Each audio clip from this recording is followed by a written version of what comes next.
जाई ओसे अच्छे हम ही चलम कमाए। रे के जेबे कमाए हैं? बेटी पतो भइलु तो बेटी पतो के चाल चलन सीखो है। हई गर्मी देखाओ तो हमरा के मोच बाबे हमारा अब ओइठन बा तहारा हम रहब घर में तू जेबू बाहरा। तू जेबू करे ऑफिस में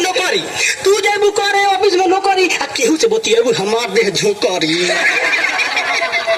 जेही ना सही से लगाइबू तू मितरी हम रहम होइए ना तू गेल मबू भीतरी। हमके सिखाओ तारू पढ़े के काकाहारा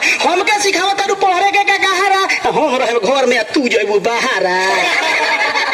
आटा चाउर भेज करलू घर में दल घुसरी आ झूठे कहलू घर में डोंट करे मुसरी। तू ही कह केंगा विश्वास करी तोहर आ के जनता दूसरे से लगवावे लगबू मोहर। सोचे लू की रही ना केहू के पहारा हम रहब घर में तू जेबू बाहरा। तू वहां जाके खबू आलू गोभी भांटा हम यहाँ रह के डोलाम का घांटा। यहाँ हमार मन छबटाई करी कुब आ तू हकेरा लिलबू हो गुब कही होई रात तहार कही हो बिन सहारा हम रहब घर में तू जेबू बाहरा। केहू से कहलू हमर निक नहीं के पति आ कावना गुण पर तहारा के बूझी हम सती। चाहलू उड़ाई हम छूटा गुल चाहरा हम रहब घर में तू जेबू बाहरा। ऐसे हम ही जाए कमाए हम ही जाए।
के छेदावा मुझाई दुनिया के माई के छेदावा मुझाई दुनिया के माई के छेदावा मुझाई दुनिया के माई।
तीनों खुट हो जाइए ललम दुनिया के माई मटुआ से तीनों खुट हो जाइए ललम दुनिया के माई मटुआ से तीनों खुट हो जाइए ललम दुनिया के माई दुनिया के माई ललम दुनिया के माई दुनिया के माई ललम दुनिया के माई दुनिया के माई ललम दुनिया के माई दुनिया के माई ललम दुनिया के माई थोड़ा कमा के बांधम का बोझा ना जाम रहम तोहरे आके सोझा हम कोई लरिया न जाई ललम दुनिया के माई